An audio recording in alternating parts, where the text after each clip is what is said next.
Euro के subject से लिया गया। अब हमारे पास ऑप्शन 9 है, तो सॉरी ऑप्शन 9 कह रही हूँ, सॉरी एमसीक्यूज 9 है। On which of the following nerves cubitus valgus deformity causes a stretch. सबसे पहले मैं ये पता नहीं क्यूबिटस वेलगस डिफॉर्मिटी होता है क्या है।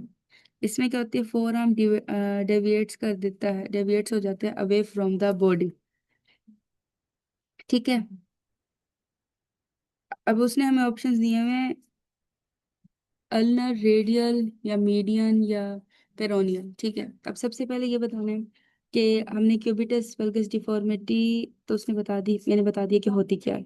ठीक है, इसमें क्या होता है, फोर आर्म डेविएट्स हो जाते हैं बॉडी के अंदर। ये डिफॉर्मिटी कॉमनली अकर करती है नॉन यूनियन या lateral condyle fracture of humerus, मतलब बचपन ही में, चाइल्डहुड में lateral condyle fracture of the humerus के साथ अकर होती है, वहां अकर होती है। ठीक है, इसके अलावा अब इसमें अगर वो बता रहा है कि एल्बो डेविएट्स होती है, तो डेफिनेटली कौन सी नर्व इन्वॉल्व होगी, अल्नर नर्व इन्वॉल्व होगी।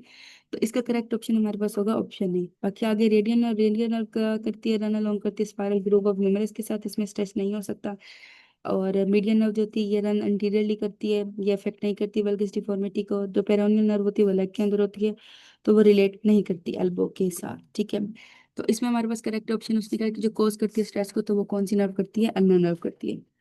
अगला एमसीक्यू उसने हमें दिया हुआ है, विच plan of care is typically recommended during the chronic stage of injury.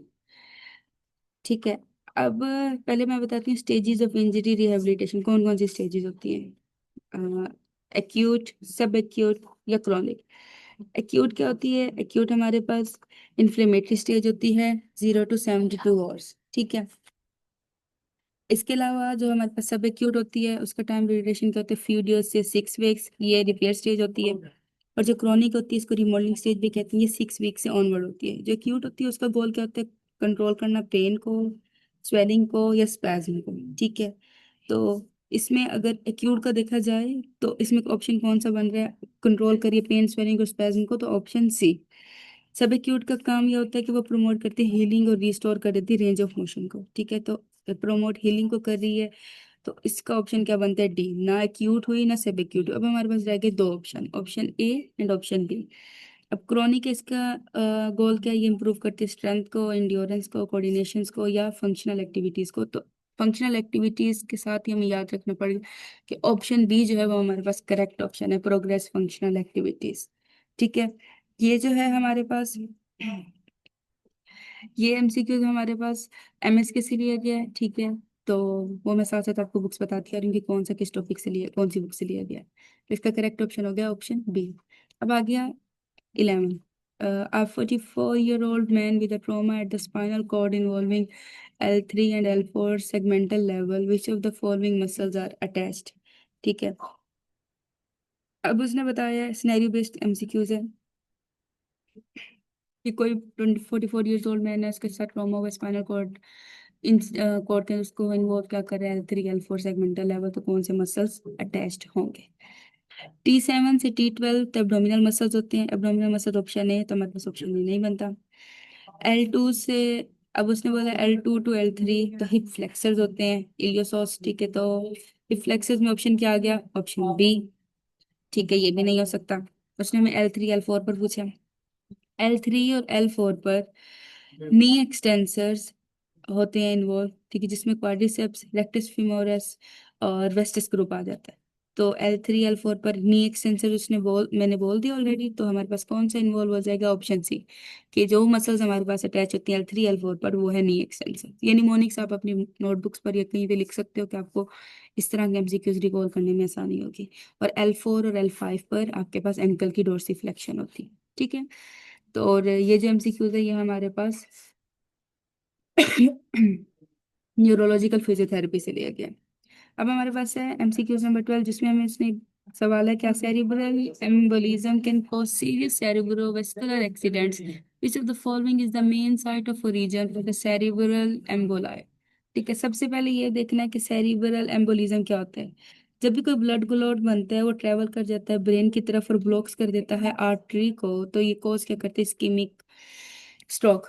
तो सेरेब्रल एम्बोलिज्म बेसिकली क्या है, एक ब्लड क्लॉट का बनना, वो ट्रैवल कर जाना ब्रेन की तरफ और ब्लॉक कर देना आर्टरी को, और कॉजेज क्या कर देता है इस्केमिक स्ट्रोक को, तो इसको हम सेरेब्रल एम्बोलिज्म कहते हैं। इसके मेन कॉमन सोर्स क्या है, हार्ट।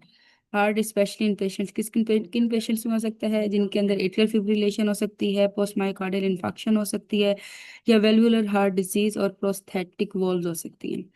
ठीक है।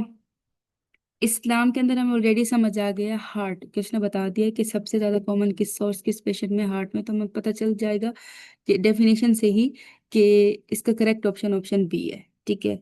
जो ऑप्शन ए है लंग्स, उसको भी मैं एक्सप्लेन कर देती हूँ। उसमें क्या होता है, एम्बोलाई होता तो है, पर ये कोज क्या करते हैं, पल्मोनरी एम्बोलिज्म को करते हैं और नॉट स्ट्रोक। ठीक है।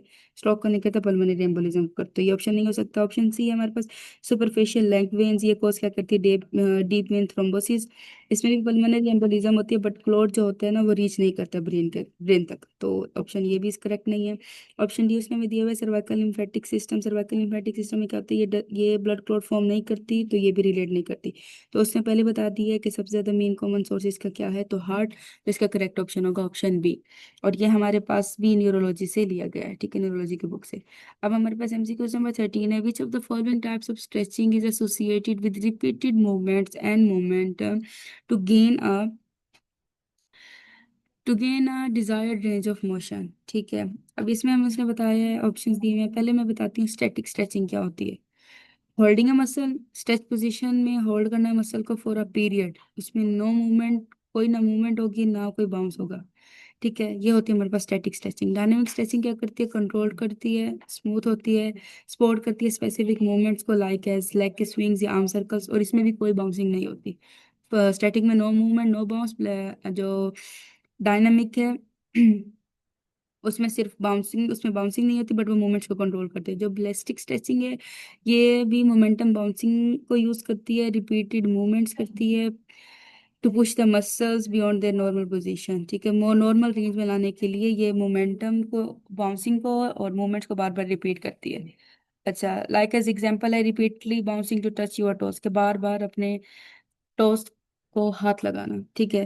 और थेरेपेटिक स्ट्रेचिंग कहती है, जनरल टर्म होती है जो रेफर्स क्या करती है, स्ट्रेचिंग हम यूज करते हैं रिहेबिलिटेशन सेंटर में। अब उसने हमें नाम में बता दिया था, सॉरी एमसीक्यू उसके के वो वाली मोशन, वो वाला बताना है जिसमें मूवमेंट्स और मोमेंटम आए। तो इन दिनों में से जो मैंने बताया, तो बैलिस्टिक वो मूवमेंट है जिसके अंदर स्ट्रेचिंग है, जिसके अंदर मोमेंटम और मूवमेंट्स दोनों आ रहे होते हैं, किस लिए यूज हो रहे होते हैं, रेंज ऑफ मोशन को गेन करने के लिए। तो इसका करेक्ट ऑप्शन है ऑप्शन बी, और ये हमारे पास एक्सरसाइज फिजियोलॉजी की बुक से लिया गया है। अब है एमसीक्यूज नंबर 14। एक फ्रोजन शोल्डर का पेशेंट आया, उसने कंप्लेन क्या किया है, limited ability to reach his hand into his back pocket, which of the following is the most appropriate description. नाम से समझ आ रहा है कि वो उसका हाथ उसकी बैक पॉकेट तक नहीं जा रहा, तो उसके अंदर क्या होगा, एक्टिविटी की लिमिटेशन हो गई, फंक्शनल एक्टिविटीज नहीं हो रही उसकी, तो इसका ऑप्शन ऑलरेडी सिनेरियो से समझ आएगा कि ऑप्शन बी इसका करेक्ट ऑप्शन है। ठीक है। सबसे पहले उसने बताया है कि एक्टिविटी लिमिटेशन है, तो डिफिकल्टी होगी उसको परफॉर्मिंग स्पेसिफिक टास्क एक्शन करने में। अगर पार्टी जैसे फर्स्ट ऑप्शन डिसेबिलिटी, तो क्या होगा, प्रॉब्लम होगी बॉडी स्ट्रक्चर किसी भी फंक्शन में, रेंज ऑफ मोशन कम हो जाएगी। एक्टिव लिमिटेशन डेफिनेटली वही प्लस पॉइंट है कि हमें पता चल गया है सिनेरियो से कि इसका करेक्ट आंसर यही है, जिसमें यह है कि फंक्शनल डिसेबिलिटी मतलब फंक्शन, उसको डिफिकल्टी हो रही है स्पेसिफिक टास्क परफॉर्म करने में, like as reaching into the book, reaching into the back pocket, या कॉमिंग हेयर या ड्रेसिंग वगैरह में। इसके अलावा उसने हमें ये बताया पार्टिसिपेशन रिस्ट्रिक्शन क्या होती है, डिफिकल्टी हो जाती है इन इन्वॉल्वमेंट इन लाइफ प्रोसेस, मतलब उसके सोशल सिचुएशन जितनी भी है ना, तो उसकी डिफिकल्टीज हो सकते हैं कि वो अनएबल होता है वर्क एज अ टेलर या एज अ प्लेयर वो तो खेल सके। तो इसका उसने हमें करेक्ट ऑप्शन ऑलरेडी बता दिया है, वो है ऑप्शन बी, एक्टिविटी लिमिटेशंस हो जाना। अब हमारे पास अगला एमसीक्यूज है, which of the following is the most appropriate term to describe the prevention with early diagnosis and reduction in the severity of the existing disease.